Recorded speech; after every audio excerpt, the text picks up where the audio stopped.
नमस्कार। हैट्रिक पिछले 24 घंटे से ये शब्द दिमाग में घूमे जा रहा है। प्रधानमंत्री ने कल कह दिया कि भाई 3 राज्यों में हैट्रिक हो गई और अब तो हमारी लोकसभा में भी इसके आधार पे हैट्रिक होगी। 2014, 19 और अब तो 24 होगा। प्रधानमंत्री ने हैट्रिक बोल दिया, हर कोई बोल रहा है हैट्रिक, अखबारों में दरबारी सब लोग कह रहे हैं। हम लोग भी मायूस हो जाते हैं। कुछ देर के लिए मैं भी हो गया था, सच बात ये है। लेकिन फिर मुझे ध्यान आया कि जो साइकोलॉजिकल वॉरफेयर होता है ना, वो एग्जैक्टली ऐसे ही किया जाता है। ये जो मनोवैज्ञानिक खेल होते हैं, खेल ये होता है कि सच के एक छोटे से अंश को लेके इतना बड़ा गुब्बारा बना दो कि उसके अंदर सब कोई चीज डूब जाए, उसमें दब जाए, कुछ दिखाई ना दे, और इतनी डुगडुगी पीट दो कि उस शोर के अंदर बाकी आप पूछना ही भूल जाए कि भाई ये बात सच है कि नहीं है। तो मैंने सोचा इस साइकोलॉजिकल वॉरफेयर से खुद बचने के लिए और आप सबको बचाने के लिए कुछ आंकड़े देखें, सच्चाई देखें। तो 4 कदम में हम देखते हैं इस हैट्रिक के मिथक की सच्चाई। पहला कदम, सिर्फ सीटें मत देखिए, वोट के आंकड़े देखिए। इलेक्शन कमीशन की वेबसाइट पे जाइए और वेबसाइट पे आपको हर राज्य की सीटों के आंकड़ों के साथ इलेक्शन कमीशन ने वोट भी देखे। अब एक एक करके हर राज्य को देखिए क्या स्थिति है। जो सीटों में फासला नजर आता है वो दरअसल वोट में है नहीं। शुरू कीजिए राजस्थान से। राजस्थान का अगर हम वोट शेयर देखते हैं तो बीजेपी को 41.7% और कांग्रेस को 39.6, मतलब सिर्फ 2% का फासला है। और अगर इसमें आप सीपीएम और बीएपी के वोट जोड़ दें तो 2% भी खत्म हो जाएगा। छत्तीसगढ़ में देखें तो बीजेपी को 46.3, कांग्रेस को 42, मतलब 4% का फासला है। थोड़ा सा ज्यादा है, लेकिन याद कीजिए कांग्रेस भी 42% पे है। आगे देखिए आप दूसरा राज्य तेलंगाना देख लीजिए, मध्य प्रदेश में फासला बढ़ा है, इसमें कोई शक नहीं। 8.6% का फासला है, लेकिन फिर भी कांग्रेस को 40% वोट है। 100 में से 40 लोगों ने कांग्रेस को वोट दिया है। और फिर तेलंगाना में जोड़िए, कांग्रेस को 39 और बीजेपी को सिर्फ 14% वोट है। बीच में बीआरएस को 37% वोट है। अब ऐसा कीजिए, इन चारों आंकड़ों को जोड़ दीजिए, टोटल वोट ध्यान से देखिएगा। ये आंकड़ा कुल मिला के 11-12 करोड़ वोट डले इन चारों राज्यों में। बीजेपी को 4,81,033, 4,81,33,463, और कांग्रेस को जो हार गई उसे 4,90,77,907। ध्यान से देखिए, जिसके नाम की डुगडुगी पिट रही है उसको कम वोट मिले और जिसे हारा हुआ बताया जा रहा है उसे ज्यादा वोट मिल रहे हैं। दोबारा एक बार ये आंकड़ा देख लीजिए, कांग्रेस कोई 9.5 लाख वोट से आगे है, बीजेपी से पीछे नहीं है, आगे है। तो पहला सबक, कुल मिला के कांग्रेस ज्यादा भारी है। ये देखिए 9.5 लाख का फर्क है। तो पहला सबक ये है कि बीजेपी नहीं, कांग्रेस भारी रही है। अब आप कहेंगे साहब जरूर भारी रही होगी, लेकिन 3 राज्यों में तो कांग्रेस जीत गई ना, और अब यहां जीत गई तो अब लोकसभा में जीतेगी ना। ना ना ना। तो दूसरा कदम लीजिए, इतिहास को एक बार ध्यान से देखिए। इन तीनों राज्यों में प्रधानमंत्री आधी बात बताते हैं, आधी बात भूल जाते हैं। तो चुनावी इतिहास को याद कीजिए। ये कोई पहली बार नहीं है कि 3 राज्यों के चुनाव के एकदम बाद लोकसभा के चुनाव होंगे। ये बार बार पिछले 20 साल से हो रहा है। 2003 में क्या हुआ था? 2003 में इन तीनों विधानसभा चुनाव में कांग्रेस हार गई थी, बीजेपी जीती थी। और 2004 का जब लोकसभा चुनाव हुआ, कांग्रेस जीत गई। 2008 में विधानसभा में कांग्रेस 1 जीती, बीजेपी 2 जीती, लेकिन लोकसभा में कांग्रेस आगे थी। 2013 में विधानसभा में भी बीजेपी जीती, लोकसभा में भी बीजेपी जीती, लेकिन 2018 में विधानसभा में कांग्रेस जीती, लोकसभा में पलट के बीजेपी जीत गई। मतलब कि कोई पत्थर की लकीर नहीं है।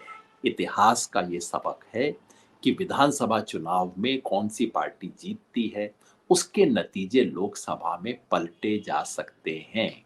2 बार पलट चुके हैं, एक बार कांग्रेस ने पलटा था, एक बार बीजेपी ने पलटा था। तो भाई 2023 का आंकड़ा 24 में क्यों नहीं पलट सकता? कौन सी पत्थर की लकीर है? अब आप कहेंगे ये तो पुरानी बातें हैं साहब, 2024 की बात कीजिए।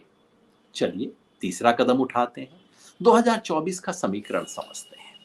याद रखिए, 2024 के समीकरण के लिए ये 3 राज्य इंडिया अलायंस या विपक्ष के लिए बहुत जरूरी नहीं है, ये बीजेपी के लिए जरूरी है। ये राज्य बीजेपी ने गुजरात, मध्य प्रदेश, छत्तीसगढ़, राजस्थान, यूपी में लगभग झाड़ू लगा दी थी पिछली बार। और समीकरण ऐसा है कि बीजेपी को इन चारों राज्यों में पूरी तरह से झाड़ू लगाना फिर जरूरी है। और विपक्ष की जो उम्मीद है, अगर कोई समीकरण है कि विपक्ष कैसे हरा सकता है, वो इन तीन राज्यों पर कभी भी निर्भर नहीं था। किसी ने नहीं सोचा था कि भाई गुजरात में, राजस्थान में, छत्तीसगढ़ के अंदर बदला जा सकता है।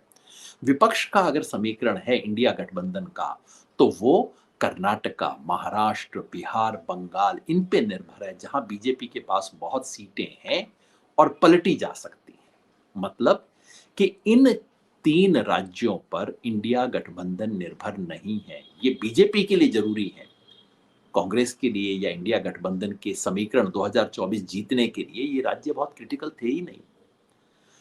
मगर आप कहेंगे चलिए बीजेपी तो कम से कम, ये बीजेपी की मजबूरी है, इंडिया की नहीं है मजबूरी। आप कहेंगे चलिए साहब ना मजबूरी हो, लेकिन कम से कम देखिए बीजेपी यहां तो जीत गई ना, इन तीन में तो बीजेपी ने झाड़ू लगा दी। ना ना ना ना, चौथा कदम लीजिए और एग्जैक्टली देखिए कि क्या बीजेपी ने झाड़ू लगाई कि नहीं लगाई। और इसके लिए मैंने एक सिंपल सा गणित किया। मैंने क्या किया कि हर विधानसभा चुनाव में कल बीजेपी को जो वोट आया, कांग्रेस को जो वोट आया, उसको लोकसभा के हिसाब से जोड़ दिया। राजस्थान में हर लोकसभा क्षेत्र में 8 विधानसभा क्षेत्र होते हैं, तो उस 8 को जोड़ दीजिए। इसी तरह से हर राज्य के अंदर जोड़ दिया और देखा कि एग्जैक्टली कल का गणित हो तो आज क्या होगा। मध्य प्रदेश में 2019 में बीजेपी को 29 में से 28 सीट मिली थी, कांग्रेस को मिली थी 1। और अगर कल के नतीजे को मध्य प्रदेश में लोकसभा के हिसाब से जोड़ दिया जाए तो बीजेपी को मिलेंगी 24, कांग्रेस को 5। मतलब इतनी बुरी तरह से हारने के बाद भी कांग्रेस 1 से 5 पे जा रही है। आप छत्तीसगढ़ को देखिए, दूसरा आंकड़ा छत्तीसगढ़ में जहां 11 सीट थी, बीजेपी को पिछली बार मिली थी 9, कांग्रेस को 2। और अगर कल वाला आंकड़ा दोहरा दिया जाए तो कांग्रेस की 2 से 3 हो जाएंगी, बीजेपी की 9 से 8। मतलब यहां भी कांग्रेस को 1 सीट का फायदा हुआ। राजस्थान में और भी बड़ा फर्क है, उसे ध्यान से देखिएगा। 24 में से 25 में से पिछली बार कांग्रेस को 0 थी, बीजेपी को 24 और उसके एक सहयोगी को भी मिली थी 1। अगर कल के आंकड़े को दोहरा दिया जाएगा तो बीजेपी को मिलेगी 14, कांग्रेस को मिलेगी 11। 11 का फायदा है। और अब तेलंगाना को देखिए। तेलंगाना में पिछली बार 17 सीट में से कांग्रेस को मिली थी 3, बीजेपी को 4 मिली थी। और कल के हिसाब से बीजेपी को 4 में से 1 भी नहीं मिलेगी, 0 पे आ जाएगी और कांग्रेस 3 में से 9 पे पहुंच जाएगी। तो अब इन 82 सीटों का, जो चारों राज्यों की 82 सीट है, उनको जोड़ के हिसाब देख लीजिए। पिछली बार इनमें से 82 में से 65 सीटें बीजेपी के पास थी, कांग्रेस के पास 6। और कल का चुनाव जिसमें कहा जाता है कांग्रेस हार गई, बीजेपी जीत गई, बल्ले बल्ले बीजेपी ने जश्न मना लिया, अगर ये होता है तो बीजेपी की सीट हो जाएंगी 46 और कांग्रेस की 6 से बढ़ के होती है 28। कांग्रेस को 22 सीट का फायदा है, बीजेपी को 19 सीट का नुकसान है, अगर कल का गणित हूबहू वैसा का वैसा हो जाए। आपने सोचा था कि ये स्थिति है? मीडिया ने बताया, किसी अखबार ने बोला, टीवी चैनल ने बताया? नहीं ना, क्योंकि इससे हैट्रिक की जो खबर है उसमें किरकिरी हो जाएगी। सच से ऐसे ही किरकिरी हो जाती है। अब आपको बताया जाएगा नहीं नहीं ये तो देखिए गणित है, मोदी जी हैं, मैजिक कर देंगे, सब कुछ बदल जाएगा, ये क्या 28 है, मोदी जी आएंगे झाड़ू लगा देंगे। भैया हो सकता ही हो जाए, लेकिन अगर ऐसा होगा तो कम से कम आप मैजिक में विश्वास करते हैं, आपको लगता है कि हाँ मोदी जी सब कुछ बदल सकते हैं, तो फिर सीधा कह दीजिए ना कि भाई मोदी जी पहले दिन से जीत रहे थे, हर दिन जीत रहे हैं, आज भी जीते हैं, कल भी जीते थे, कल भी जीतेंगे, परसों भी जीतेंगे। फिर ये तीन राज्यों का गणित और समीकरण और हैट्रिक की जिक्र करने की क्या जरूरत है? अगर जादू में विश्वास है तो बिल्कुल जादू में विश्वास कीजिए, फिर गणित मत कीजिए, आंकड़े मत देखिए।